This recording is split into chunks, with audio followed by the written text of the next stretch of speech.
good morning. This is yours truly, Robert Pete Edwards here on In Touch Radio News and Entertainment and all. And today, my main man, the host himself, Clint Parrish, is up in Rattlerland today. And, it's back to school time. And so I will be here with the young lady that keeps everybody on task and all. And she has some strong opinions of her own, Miss Anna. And we're going to talk about an issue that the black community just refused to deal with. And we're losing, in my mind, coalition people, Anna, because of it as we fight for equal rights and the whole bit. But before we get into that, let me remind our community. Next week, school starts back in a lot of places. They're going to have the police officers out there with the buses as they go through their training routines and all.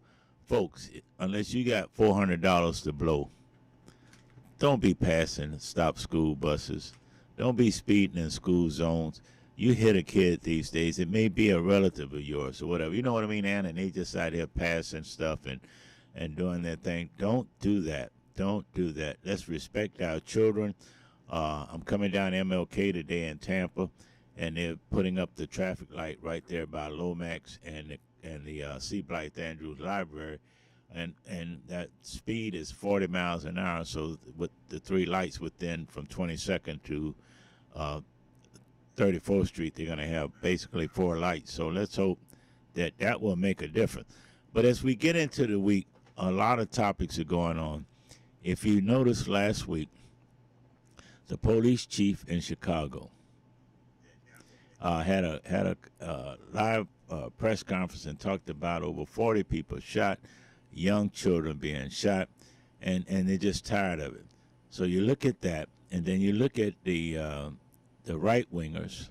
Whether they were, and I want to remind our listening audience, right wingers are just not in the Republican Party. Right wing extremists, you got some right wing extremists in the Democratic Party too. They just they vote under the Democratic label, but it doesn't mean they vote like that when they get in the booth. But the bottom line is, in all, where the black community is losing coalition members because we won't crack down on what we need to crack down on. That's crime within our community, even locally in the Tampa Bay area and all like that. So the question that we continue to run from is what it's going to take. Why would we give our enemies who don't believe in equal rights in the whole bit, why would we give them ammunition, Anna, to say, hey, I told you so, crime rate is up, they want to kill themselves and the whole bit, and then we don't turn nobody in. Yet we had another 4-year-old get shot somewhere, and 6-year-old just at a party.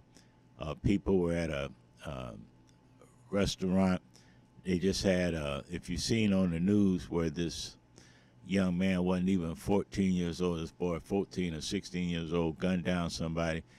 And yet we refuse to crack down on miscreants, I call them, criminals, organized gangs, and we have them in every community, whether it's Italian, black, Jewish, whatever, there's organized gang. But the question I have for the audience is, what will it take for us to crack down on crime within our community? Now, some community activists on the left will say they don't have a job. Let me tell you something, folks. There are jobs out there open all over the place. Now, I understand, not like those extreme right-wingers talking about they're living off the government money. They're not doing that, Anna. They want to increase in the hourly rate because people can't afford to, they can't afford to rent or own anything now because of the low hourly rate. But there are a lot of jobs out there. A couple of McDonald's I go to, the kids are calling in, and I would be trying to make all the overtime and extra hours I'm eligible to get, but they call in because they don't want to come work Saturday mornings, what have you. But when I look at the true picture, and we want you all to call in, and couldn't remember the number now, but Miss Anna let me know what that number is. We want you to call in and say, hey, look, why are we so reluctant? Or let me put it this way. Why do we harbor criminals in our community that do us no good? Why do we do that? I mean, what, we say it's not a mental health issue, but we want to say, well, they don't have a job and all. That's no excuse. Why are we protecting bad people in our neighborhood? Sexual assaults have gone up. Uh, Young teenagers and all can't even go to the store without the fear of being sexually assaulted. They're not coming in from the white neighborhood doing that. It's no Oath Keepers, Promise Boys, and all of the 3%ers and all that coming in our neighborhood doing that. That's happening within our neighborhood. Yet, after funeral, everybody said, well, we got to do something about it. And then we coddle criminals that we know are bringing in all kind of machinery and all. On Instagram this week, I saw where they had, I couldn't believe it, they had a Gucci handle or something, a fashionable handle on a gun. All of that. And these kids, they got a video this morning of a rapper who's already on probation, who's already out on federal bonding charges, shooting up something with an AR-15 or whatever, and had the nerve enough to put it live on Instagram in our neighborhood. And people say to me, well, white people do that. Well, you know what? Hell, I'm black. I live in a black neighborhood. I believe in cracking down on crime in our neighborhood. So let's talk about that. Why are we so reluctant to crack down on our folks? And I mean, I'm just, you have, why are we so reluctant? You have any idea? Well, so there's a different code of the streets, right? Yes. And I don't think that we correlate criminality with our people, right? So it would be hard. I mean, at the end of the day, they're still somebody's family, right? Mm-hmm. So, and the threat may be there, right? They've probably been in these neighborhoods since they were born. Their prior family members were probably in the same type of situations that they were in. So it's become something that is normalized, right? It's not something that is out of the norm. So, I mean, should they tell? Probably so. But then there's still the perpetuation of us going to jail, right? So that may be something that they don't want to do, right? They don't want to send another black man to jail. So they're willing to just deal with the consequences of them being out there. I mean, and you hit a good point. You hit a good point, because in that point you talk about two things: a continuation of victims, right? Okay, and family. The other part of that we need to look at is the continuation of criminal organizations within family. Now they got. I mean, you can turn in somebody so many ways now. Nobody would know who's doing it. I mean, it really is the way they got it set up now. You can do that, but for one reason or another, we won't do it. And what gets me is that there have been some cases where the family members of a victim know who did it. Mm-hmm. And they don't even talk about retribution. They just say, well, that's life. And I'm talking about some old school people. Now, young people, okay, I get it. That's the culture and all. But how in the world could you say, well, he was my brother and all, but, we're not going to do that. And you let them terrorize our neighborhoods, I mean, that's the life they chose, right? Me and my roommate were talking about this last night. You live by the gun, you die by the gun, right? So if that's the type of lifestyle that they're living, and they're not trying to change their lifestyle by getting a career or doing a trade and getting out of the streets, then more than likely the streets are going to take you out, right? So if that's my family member and I've talked to them and I've tried to do different things for them, right, to get them out of that life, and that's still the life that they chose. Well, if you get killed in the streets and I know who did it, well, chances are that was an issue between y'all that probably could have been settled without gunfire, but that's the lifestyle that you're living in. So chances are the family members almost are I would say numb to that, because I mean, if I know you're out there doing drive-bys and robbing people, well, then chances are somebody's going to do a drive-by and rob you, right? So if I know who they are, well, I mean, that happens, right? Like he said, that's the lifestyle. Yeah, because I had a guy in our coffee group. We talked about this week as leading up to today's broadcast here on In Touch Radio. And don't forget the In Touch Entertainment News papers out. I'm not covering the front page with my handsome face. I just feel like I know it's surprising to hear that from me, but it is what it is. I just feel like that today. But one of the guys in our coffee group talked about why should the black community expose those kind of problems? And I pointed out to him, look, there was an article, I believe, in the New York Post where they had these two guys knock down a sister, an elderly woman that was in a walker just going to the grocery store. Now, I mean, and then you have that, and nobody says anything. And then on the other end, we're out. See, I look at it like this: we need fresh people to train for leadership position, and you don't have to have formal leadership training to be a leader. You just have to have some basics: respect, fairness, you know, things like that. But we don't have a future because we can't filter out the bad from the good, or we refuse to do that.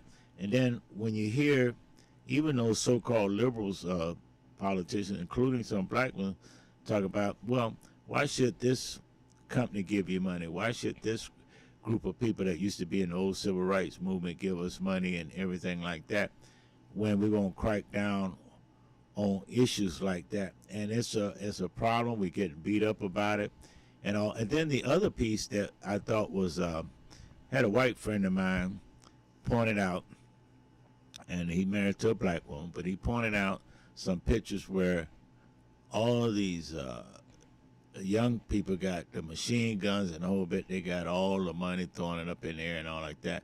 And he says the thing that bothers him, that if the rappers and some of the others got all this money, why they not pooling their money to put a positive investment in our community? So it's a lot of dynamics to that, but I'm concerned we're losing respect from a lot of people, because now people wake up on a Monday morning and see what's the report in from Chicago, how many did they kill, and all this other kind of stuff. And the other part of it, what people don't realize, is not only the age group, but the number of young black women getting involved in that. And they hold the guns, they go in the clubs. We all know that when they have security at the clubs, the only thing, they take a little flashlight, a small one, and flash the front of the woman's purse. They don't go through it or anything. You don't see women's security guards. And then the next thing you know, somebody got shot, and they say, well, how did the gun get in there? But I'm really concerned as school starts back in the whole bit.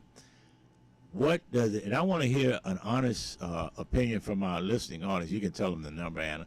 But I'm really surprised why we have not said enough is enough. I know in my work experiences over the years, we had cases, Anna, that the mothers and the dads allowed their kids, 14 and 15, to have a firearm arsenal in their room. And when we asked them during the investigations, well, you know, he's a teenager now, so we don't really do his room. And I'll let you comment from there before I think we got a caller. We're going to break us up. So what you think? I mean, I don't know. What's it? Your house. Since when does it, your house that you pay mortgage on or whatever, since when, I wouldn't allow it and didn't allow it, where I got a 14-year-old daughter or son telling me that they can put whatever they want in their room and a lock or a padlock on their room in my house, and I don't have no right to search it.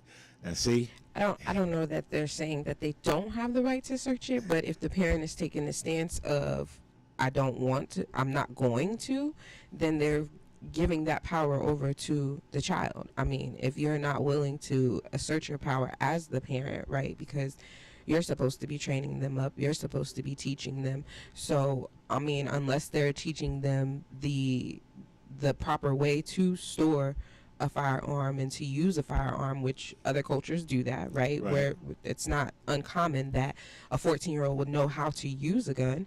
So, I mean, if they're teaching them in that way, then I don't see why that's an issue. But, I mean, they also have to know that it's their responsibility if anything happens with that child and that firearm. And that's what happened in one case where the victim, with restitution and everything, they actually put a lien on the grandmother's house. Yeah. And so, when the grandmother discovered that, well, too little, too late. Obviously, she didn't have the money to have a lawyer to fight it and everything. And then the kid later on got direct file as a 17-year-old and got sentenced to something like 18 years for continuing aggravated battery and shooting people just for the hell of it and stuff like that. And he was not, a lot of extreme white people will say, well, he was dumb in school and stuff, but he wasn't. So we're going to go to the break. We want you to call in. We'll give you the number and all. What will it take for us to keep the, I would call it implosion, because it's happening with our neighborhood. And I'm here with Mrs. Anna and myself today. Pretty moon.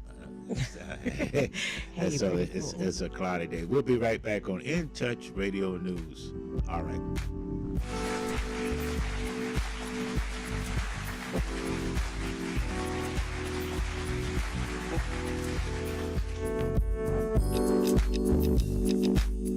You've been injured, you deserve help from an attorney that knows how to handle your injury claim. This is attorney Clinton Paris from the law office of Clinton Paris. For over a decade, I worked for insurance companies, and now I use that knowledge and experience to help people that have been injured. For a free consultation, call me, attorney Clinton Paris, at 813-413-7924. That's 813-413-7924, or at parislawoffice.com. At the law office of Clinton Paris, we take the pain out of being hurt. Offices, Riverview.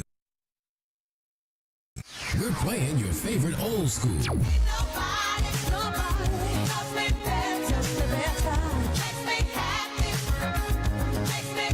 Today's R&B.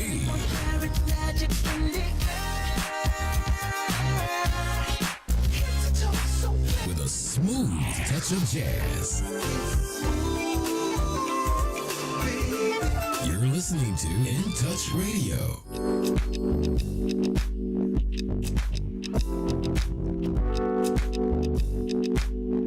All right, we're right back here on In Touch Radio, straight up the middle.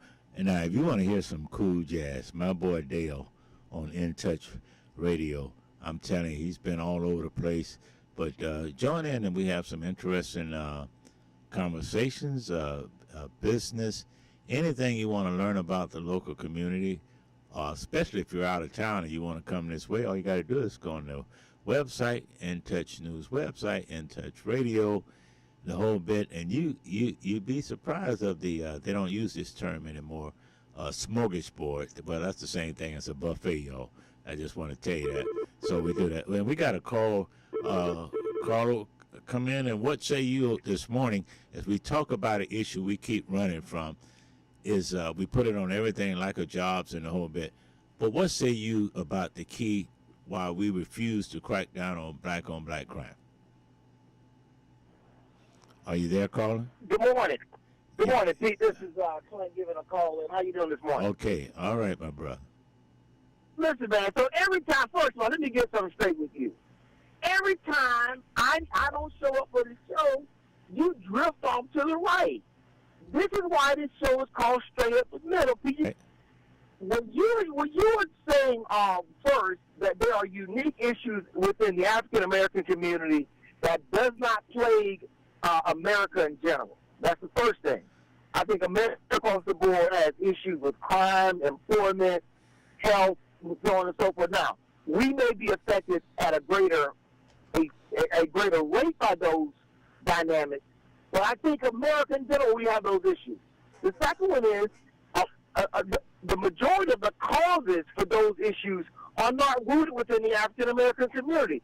So when we look to that community and say, hey, listen, America has created an economic environment that disadvantages African Americans, then you look to that group and say, okay, now what are you all going to do about that? And I granted that we have a lot that we can do within the African American community and other communities that are disproportionately affected by injustices in America. But I think that we have to look to the greater society and hold it accountable for the impact of these things in our communities, like crime. We've been over police. You're an African American community, you're more apt to get stopped for a traffic citation than you are more a full community. Academically, educationally, you're less prepared from the school system if you come out of school that's predominantly black. And I can go down the list and so on as it relates to employment and even health care. So I think that it's easy for, I think, Republicans to say, black community, you have issues. What are you all going to do about it? I'm okay with accountability, personal and community-wide, but I'm not going to let the greater society off the hook for the environment it's created, and now saying the causes or the effects of those actions need to be fixed by the black community. My question is, all right, law enforcement community, what are you going to do? We can do our part in the black community, but that problem is not going to be solved by grandmama turning in her grandson because, the police say they think he did something. So I just want to get you back in the middle with a few comments. All right, let me get in the middle of this, Anna, because they look here, bro. Look here, bro. You don't have to be conservative. When I said there's no excuse for an elderly black woman that she can't go to the store without getting knocked down by a couple of young thugs and while she's on a walker. See, that's a moral disrespect to me. I understand some of the other things, but you got a lady that's probably I think she was something like 80 years old or whatever. Look what she had to go through in this country. And then in broad daylight, if you look at the video in broad daylight, they just knocked her down for the hell of it and snatched her purse.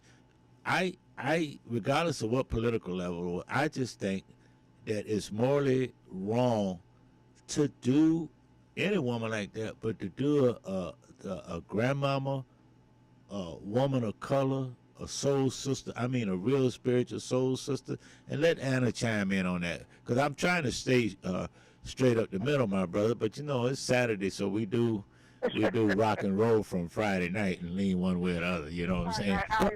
I have a question. Who's teaching the morals? Well, that's interesting, because you heard that question she asked, right, Clint? Who's about the morals? Yeah, who's teaching the morals, right? Somebody has to teach them to respect elders. Well, okay, stay right there for a minute then. The amount of pressure on the black family unit and the inability of families to focus on developing the people within their own households, this is something Pete might agree. With desegregation, the African-American family lost a lot of influence over its children. Just imagine, little Johnny, he starts getting dropped off at school at about 3 or 4 years old for 5-6 hours a day, every day for 12, 14 years. That's a lot of influence over a child. And once you had desegregation, the black community lost a lot of control of that. Now, how does that relate to the values? Well, because when schools were segregated and the schools were predominantly black and run by black teachers and principals, the same message you got at home is what you got at school. And I'm going to give you this real example right now, Pete. I'm living it right now live. I have a child at Florida State, and I have a child at FAMU. The effort and activity to insulate and welcome and embrace my child at FAMU far surpasses FSU. My child at FSU, he's on his own. Now, he can find a little enclave of support here and there. But at Florida A&M, from the people cutting the grass to the people in the library, they're looking at your child saying, I understand this. That's what you're going through, and I'm holding you accountable. So I think that's a part of what we go through with these values of some of these folks. Now, I agree with you, Pete. A lot of our kids are not being given and driven to follow the rules of society like you would expect them to, but that's going back to the family unit and the family breakdown of that family unit, not having a mama, a daddy set up in there, and then that goes over to the economics and the ability to do those things. So I think all kinds of stuff together. I'm just not going to let Pete drop this at the front door of the black community without bringing the greater community. For grandmama who gets knocked down, grandmama pays her taxes. She has a right to expect that law enforcement will be on the job to protect her. That's step one. Now let's talk about it in our community. I'm agreeable to that. But the first one, I'm not going to let them off the hook, is the things that society says it will provide to us, safety and protection and things that we pay our taxes for. I'm not going to let them off the hook with not doing that. Now, I'm not in favor of grandma getting knocked down, and I think those people should be prosecuted. And I'm going to say this, Keith. I'm going to move to the right with you just a little bit, just a smidge. Okay. Cross the line for a minute. I'm going to move over. Listen, I am all for people in the black community reporting and turning in criminals. I'm all for that. I'm all for accountability, but I think we have to hold everybody collectively responsible. And that's how you stay citizen.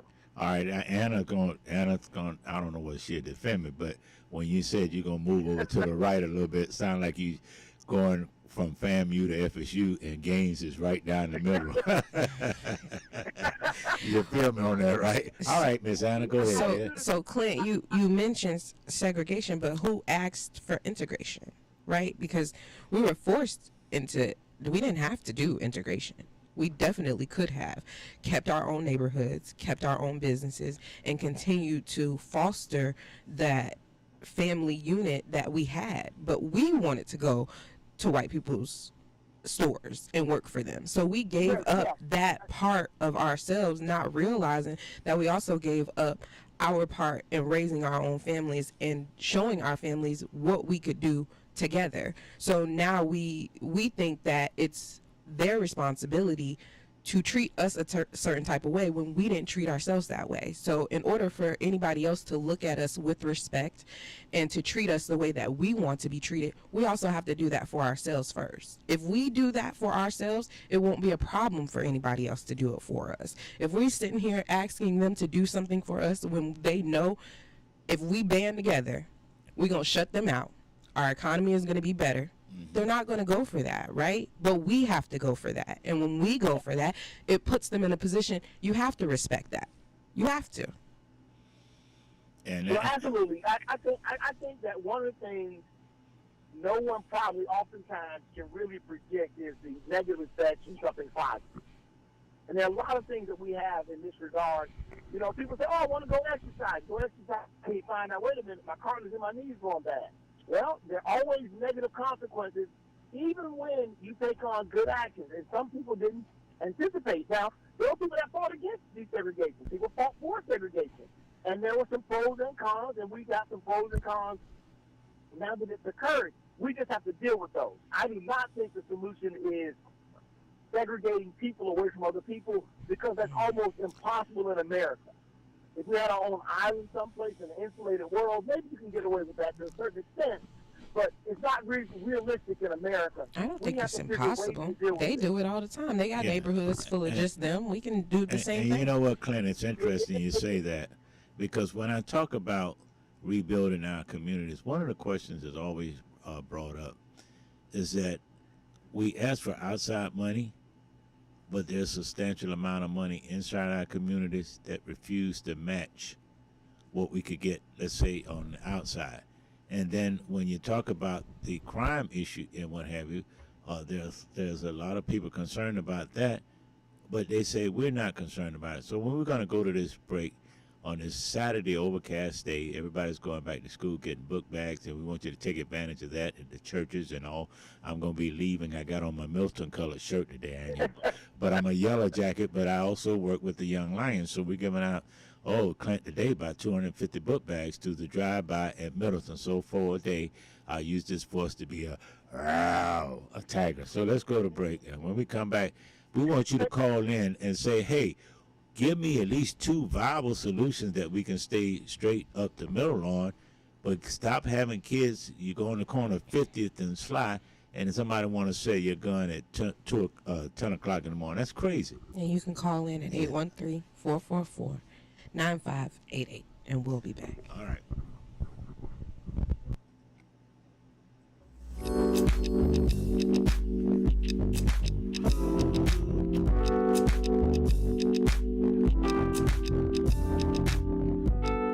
By now, we're all aware of the dangers of COVID-19. Like others with existing health issues, cancer patients are at a high risk due to their compromised condition.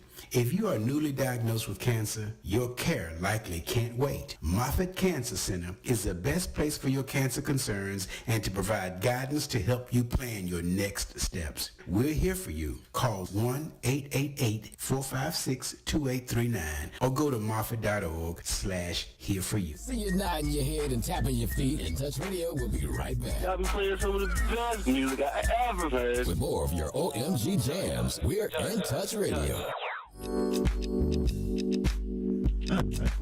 Yeah, everybody. I got everybody fired up. I got a text that people say, "Hey, why don't I hit on young people so much?" That's our future, folks. That's our future. And one of the things that I expanded the thought of Malcolm X when he said, "By any means necessary." And you know what? That by any means necessary, whatever it takes to clean up our neighborhood, we need to do that. So as we get ready to go back to school, tell your sons and daughter, look, I'm retiring out. I need you to step up and sustain what community we have left, because we can't keep running to the other side and then act like we're the other side and then ignore all the problems in our community. And it doesn't matter whether it's crime or affordable housing. When I look at all these brothers talking about how much money they got, whether it is sports stars and or whatever, and they don't, they could put together a coalition and rebuild black business, put together a coalition and get affordable housing and stuff like that, but they won't do it. So you got the extreme right will say, hey, here's an opportunity. Now, it's one thing if Anna and I put in a ton of money and say we're going to clean up our neighborhood and we're going to put affordable housing in, and then government through systematic racism say, hey, we're not going to let you get the right zoning and all like that. But we don't even get to that point. And my concern, again, is that the number of younger and younger victims, you cannot just look the other way when we know what's going on and killing our young kids who have no idea what their future want to be. They dream of what their future want to be. And so sometimes, even when you're going straight up the middle, you have to get, you can do it diplomatically, but you have to really get tough and say, hey, you know what, bro? You know what, sister? If you really believe in the royal bloodhood, it's a different thing. All right, we got a call this morning on In Touch. You're here with Miss Anna, and yours truly, Sweet Pete. I don't feel like that today. I must have drunk it all off last night or something for happy hour. But anyway, go ahead, caller. Come on in. What's your name and where you calling from? Hey, good morning. This is Carl. I was calling. I was chiming in on what the good attorney was just saying or whatever. Our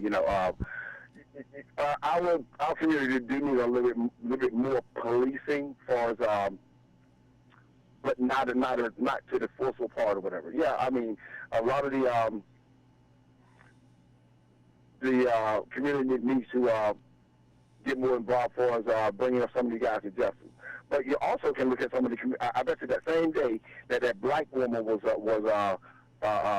pushed down, somewhere in the white community, some white woman got her purse snatched over in the trailer park somewhere. So you also have to look at that type of area that they're in too. So it goes both ways. Well, let me ask you something, Carl. Go ahead. I want to ask you a question when you finish. Like you said, our community is always going to be scrutinized for whatever we do, and like saying the underfunding and the over policing, that plays a big part, and the under education. So and our economics are way lower. So you got guys scraping and struggling, trying to survive. I'm not excusing them to go to crime, to go to criminal activity, but they're just in a survival mode. But how do you, for me, as a black man, who understood from the time I was born, you don't beat up on sisters, you don't cuss them out, you respect the elderly, even if it's Brother Pete, what we may call, that has his drink on the corner. He has a certain age, you don't do that. So if we're going to talk about over-policing and all, is it wrong for us to over-police within our community groups to say, hey, a citizen type of thought process. We're not going to tolerate this foolishness. And then I let Anna chime in on that. Somebody taught you that, though, Pete. Well, yeah, I was taught. Okay. Yeah, but it was taught at home and in the community. All right. So but I'm that's just saying, not being taught anymore. So we have to get back to teaching that to the children. Well, that's why I asked him that. We have to get back to value, right? If we don't value ourselves, we can't value anybody else, right? So they don't look at each other as brother and sister. We don't look at each other as community members. We look at each other as the competition. So if you my competition and you making more money than me, then I'm going to take you out because I don't want a competition, right? Instead of it being a value type deal of what is this brother doing to get this money? Let me ask him how he's doing that, and let me see if I could be an apprentice up underneath him. We're not doing that anymore. Carla, what you say on that, and if you could give our listening audience 2 quick pointers on because see, I learned a long time ago some of the best training I got off the street was from men who were not had all the higher education degrees. They just kept it real. So what would you give us 2 quick pointers?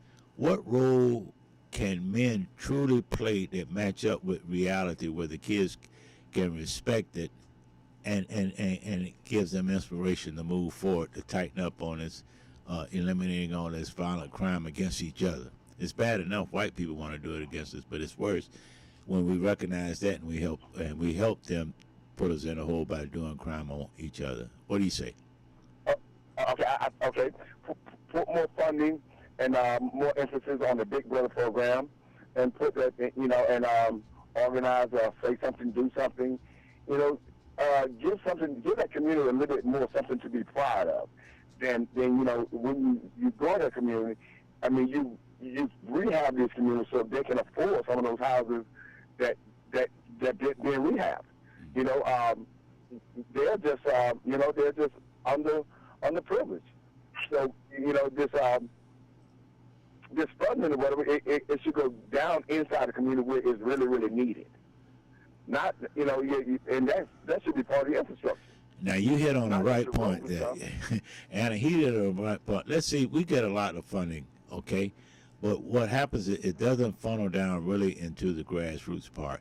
And then the other part of that, Caller, what I found out about in working with funding programs and all, a lot of the funding is tied up in administrative costs. For example, you get a $100,000 grant for a community, and then you find out that 60% of it is in salaries. What kind of foolishness is that? That's not planting seeds in the community. I'll ask you this point, because I've seen it happen, and I believe it happened, that black men who are rehabilitated can make a difference. But one of the questions has always been for those brothers I know that have done that is that they can't get cooperation from brothers who act like they never got in trouble. What do you say about that? And then I want to hear from Anna's perspective, too. Okay. I listen to this show that comes on that evening or whatever. It has this newly exonerated where these guys are they're going to prison or whatever. Mm-hmm. And these guys, when they go in there, these guys with their false excuses, when they come out or whatever, give those guys something to where it makes them more easy to get a job for employment, because once they come out of it's hard for them to get employment. So they have to try to organize or try to be entrepreneurs or whatever at the little finance they have or whatever, and it becomes a struggle. And that's true, but Anna, and I'll let you just take on that, because it's the same thing with women coming out of prison. Out of prison, right? They want to do more. But when I talk to sisters that have come out of Lowell and even the federal prison through the work release program and Goodwill and all, one of the obstacles that black women run into, that sisters who think they so highly educated or plutinated or whatever, they don't want to deal with them. How can one sister? Because I told the girl, I said, well, you almost have to slap one of them educated ones upside the head. Well, that was street lingo. I don't mean physically, but kind of, hey, listen, I'm a still a sister. How do black women deal with that? Because I think there's no question in my mind that women are still the power in our community. But when I talk to sisters that are coming out of the institution, they cringe when they see sisters that they even grew up with all of a sudden forgot where they've been or forgot them. So how did you see the frustration? It's the same thing that I said 5 minutes ago. Value. We don't value each other. We don't.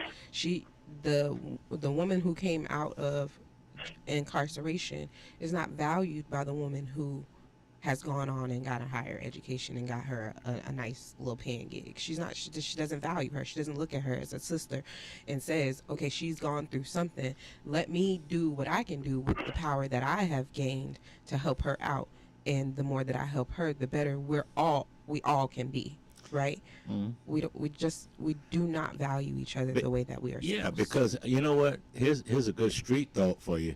How many sisters and brothers took the hit in anticipation that this other person that they took the hit for would remember them as they grow and glow with their education or whatever when they got out? You agree with that, bro?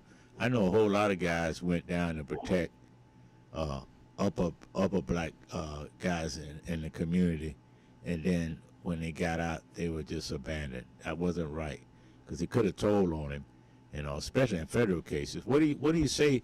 How do we dictate and make those that we protected understand? Hey, look, we could have took you down with us, but we stepped out on faith that you'd be ready to help us when we get out. What do you say to those kind of people that abandoned me getting out of prison, even though I took the rap for them?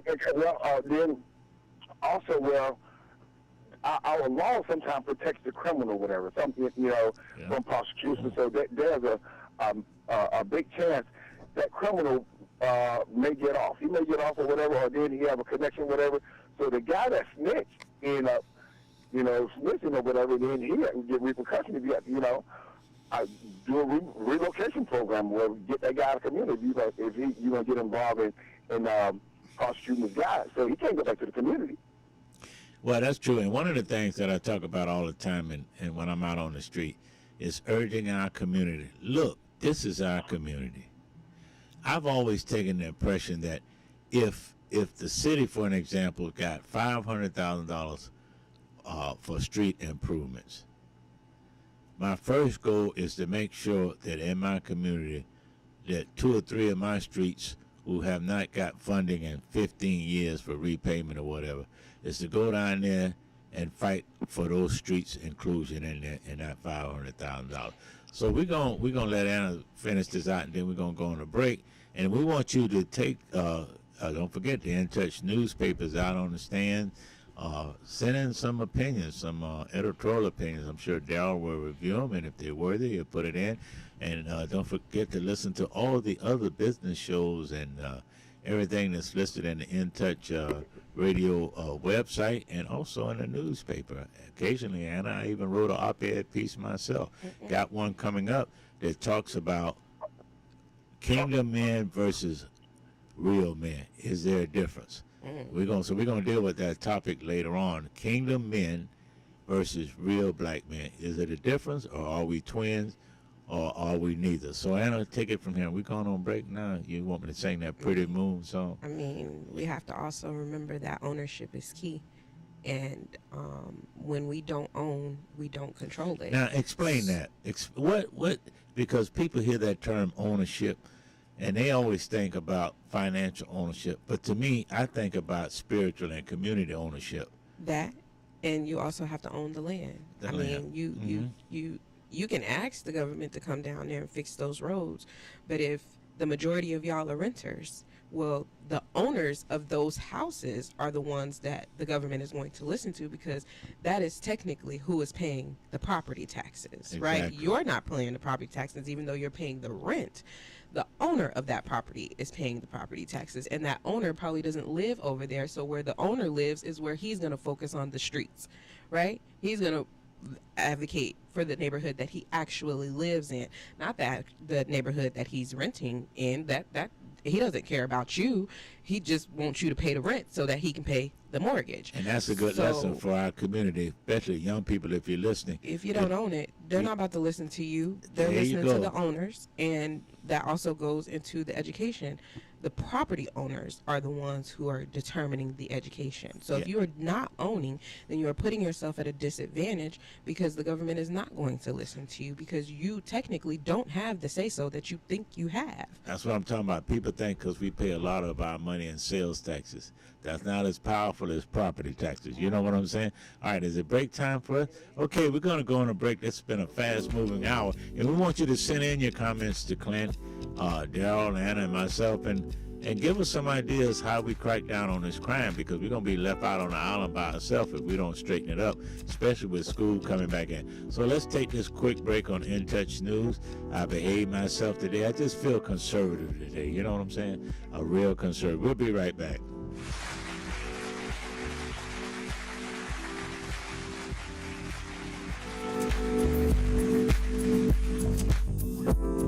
In Touch Radio, where you can listen to a cruising flow of smooth soul and jazz, today's R&B, a fun touch of hip-hop and gospel. All my music on one station. Giving you a buffet of music, news, and entertainment. We're In Touch Radio. We're playing your favorite old school.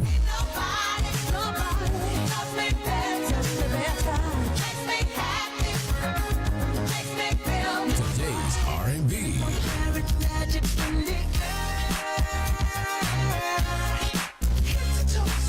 With a smooth touch of jazz. You're listening to In Touch Radio. All right, In Touch Radio. And for those of y'all that want to be funny today, the applause is not because I said I feel real conservative. Don't get it twisted, okay? You know what I'm saying? That's just part of the promo. But I want to remind you, support your people. In Touch Entertainment, newspapers out, the In Touch Radio. Support our own. And then you find out, you get a wealth of knowledge in the whole bit. As we talk, reminding everybody that all over the place, churches, different groups, are giving out book bags. They had to change some stuff up, Anna, because we were going to have the kids out. And then this variance has come out again. And so we can't have all the closeness like we was. But there are a lot of book bags given away all over the place. Everybody that I know of that from Daryl and Tammy on down here at In Touch Radio and In Touch News, we volunteer our time to give back to the community, especially the elderly, the disabled, and the children. And so this is the next 2 weeks, we're all about helping out, pass out book bags. We want to urge you to follow the advertisers in the paper because they are good people. Get to know them, share the wealth, but also share the knowledge of everything. As we got a few more minutes on this show. Now, this week, Anna, I had a lady friend of mine that talked about the other part of the crime issue is that we refuse to relate or correlate the issue of our young people having mental health and developmental issues as children that we failed to address, and now it's coming out in criminal behavior. What do you say about that? I had a couple of mothers tell me that, and they were serious. They didn't bat an eye on that. I would say that is absolutely accurate. But that also goes back to us as a family, right? Parents don't have time to recognize problems within their children. If my child is at school for 8 to 10 hours a day, because I'm at work, and by the time I get off work, I'm pressured by, let me get dinner done, let me get you bathed and in bed, let me get your homework done, let me try to get a peace of mind, right? Because I hate my job too, right? I hate my job. I got mental crises myself, so I can't focus on helping my child get over or work through whatever it is they're going through. So we, as Clint said, there's a lot of pressure on Black families to try to just survive, right? They're in survival mode, so they can't go into a safe space and say, this is what's going on with me, right? Mental health is definitely becoming something more prominent, and people are talking about getting therapy and, self-care and taking care of yourself, because when you are able to take care of yourself, then you're better able to take care of others. But if I'm in a pressurous situation all day long, I don't realize that my child is going through something, right? Because I'm going through something and nobody's checking in on me, or I don't have the time to take care of me. So then I can't really take care of somebody else if I can't take care of myself. And we don't realize that that is an ongoing cycle within us. And that's a good perspective, and I want our listening audience to know that that's just not from a black woman's perspective, but that's from a black parent perspective. I mean, sometimes our male egos, and I admit to this, that myself and brothers over the years, sometimes we let our ego get in the way because we want to be it's Leo month, so we want to be the king of the jungle. But you know what? I tell you what, we need to learn how to work together on stuff. Brothers tell me all the time, well, my wife or my girlfriend think something wrong with my kid. He just need to grow up and be a man. Well, if you don't have a plan of action, and if you're not recognizing, because like Anna said, the mother most of the time is there longer than you are. And you just going to brush her off like that because, quote, she's trying to run the household. That's an issue. Right. Because then it comes back later, you see your son or your adopted son or your girlfriend's son that you actually helped raise, they get in trouble and all, or get in a criminal spree or what have you, and then all of a sudden it hits you that this is what was going on, but we didn't recognize it then.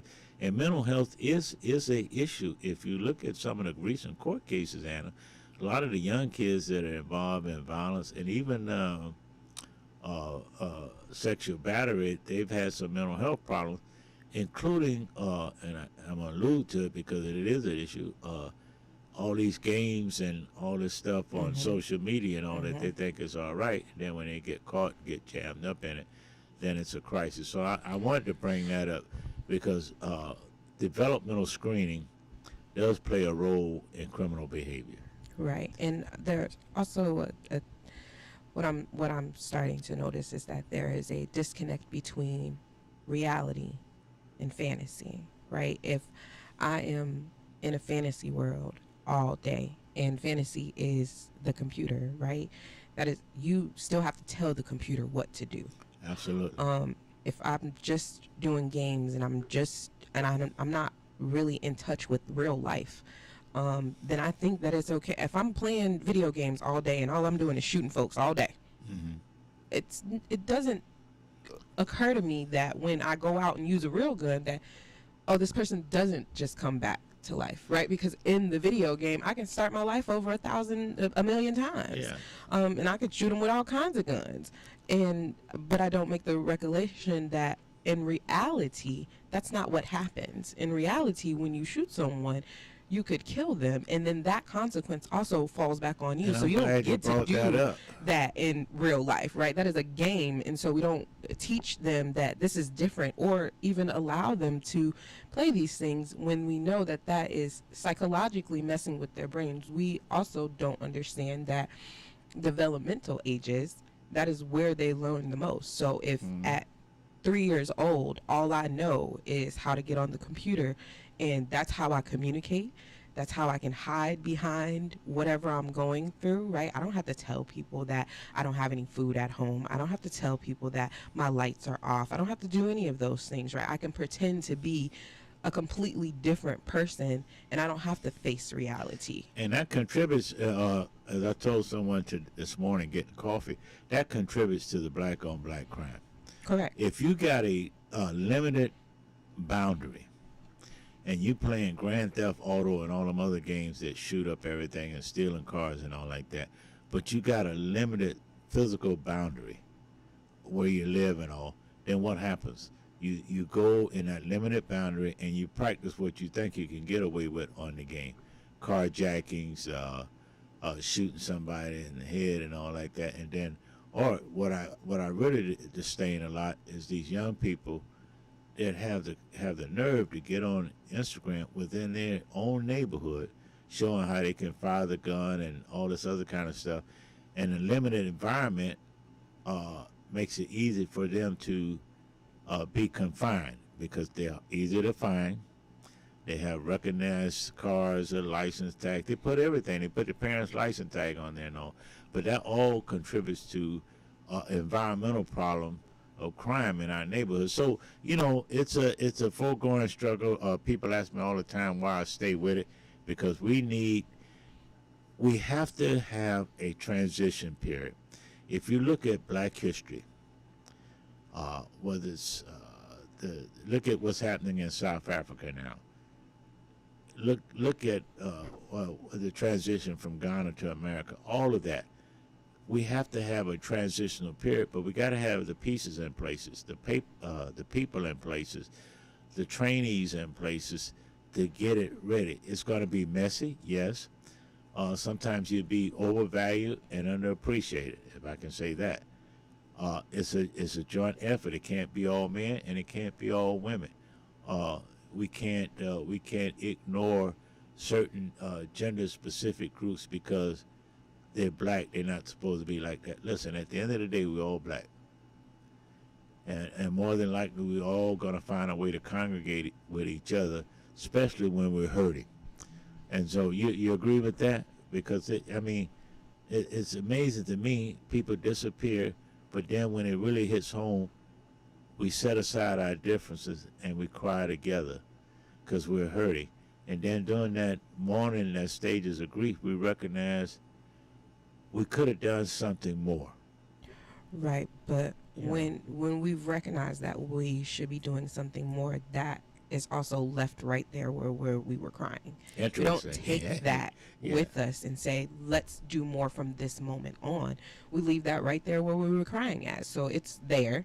We know it exists, but it also takes sacrifice to make sure that does something. It takes being uncomfortable, right? Having uncomfortable conversations with family, with friends, putting ourselves in a position that says, this is what I'm going to do, even though it goes against whatever mainstream has said that we should do, right? And we need to be able to stand strong in what we know we should be doing. We don't need to be relying on anybody else to tell us what to do. We know what to do. It just takes us doing it. And I think it's easier for us to just say, oh yeah, we should do that, but not do it, because that means we have to put in the work. That means we have to put in the time. We have to put in the effort. We have to put in the energy. And it's easier to say we're going to do something than to actually do it. And what is faith without works is dead. And when you talk about this show straight up the middle, look at it. You have to have a balanced approach to it. Everybody's not going to appreciate it. People will join the bandwagon at the end of the day and not put in any working on, but it's the sum total of all the parts that you hope something good come out of it. And that's why you have all the different discussions on the show. So as we get ready to close out today, we want to remind everybody, please, school is starting. They're going to be giving out tickets as the buses go on these runs all over the country, getting ready for the kids to go back to school. The life you save by not going around the bus may be your own kid. So don't speed and all like that. Respect the children going to school. Leave them alone. If they get out in the street, slow down a little bit and let them cross the street, even though they might not do it the right way. We want you to get the In Touch newspaper, some nice photos, but support the sponsors in that. And listeners, why don't you go online and on In Touch News online and send us your comments.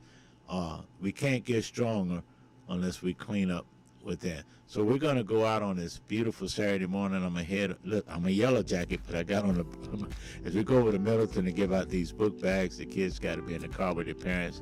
And parents, don't you use the book bag to put your dope or your guns or none of that stuff in there. The book bags are for the children. Thank you very much. Because if I see you doing that, I'm going to call you out. And, I'm at an age now, bro. It don't matter. You know what I'm saying? It don't matter. All right, we'll see you next week on another edition as Clint try to straddle the fence himself between FSU and FAMU.